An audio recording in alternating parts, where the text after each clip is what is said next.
Chase and I were best friends growing up, but once I put on weight in middle school, he just stopped talking to me. So when he handed me a glass of milk on the day of my NYU early admission interview, I was honestly touched. I drank the whole thing. When I woke up, my hair was all over the floor. Vivian Whitehead, cheerleader, of course, was standing there with scissors, grinning like a cat. Chase, that sleeping pill worked great. I basically shaved this pig bald. I looked at Chase, waiting for him to say something, anything. He just shrugged. Vivian lost at Truth or Dare. It was either cut your hair or add random guys on Snapchat. Then he looked at me, completely blank. You're fat anyway. You don't look good either way.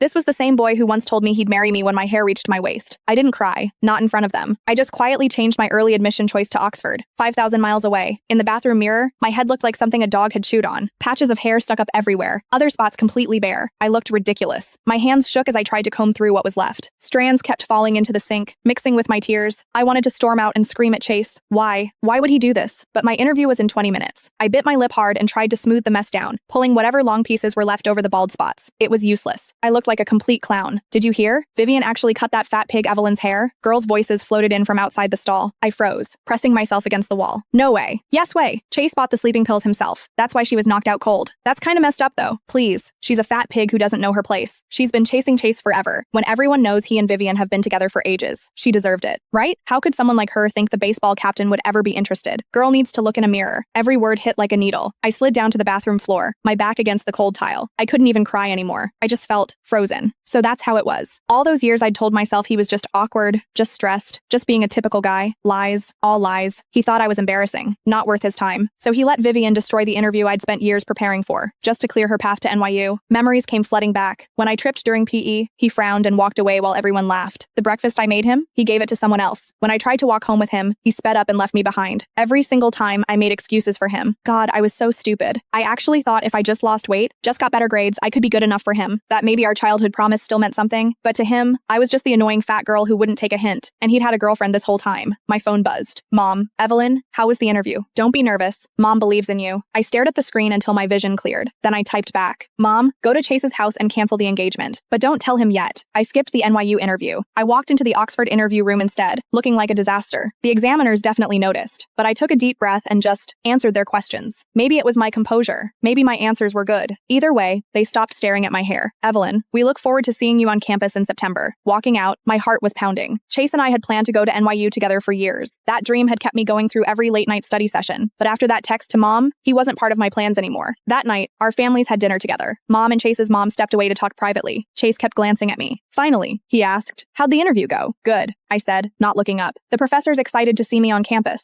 His face changed. "With your grades, NYU was a sure thing. Why'd you have to compete for the early admission spot? That's pretty selfish." Selfish? I almost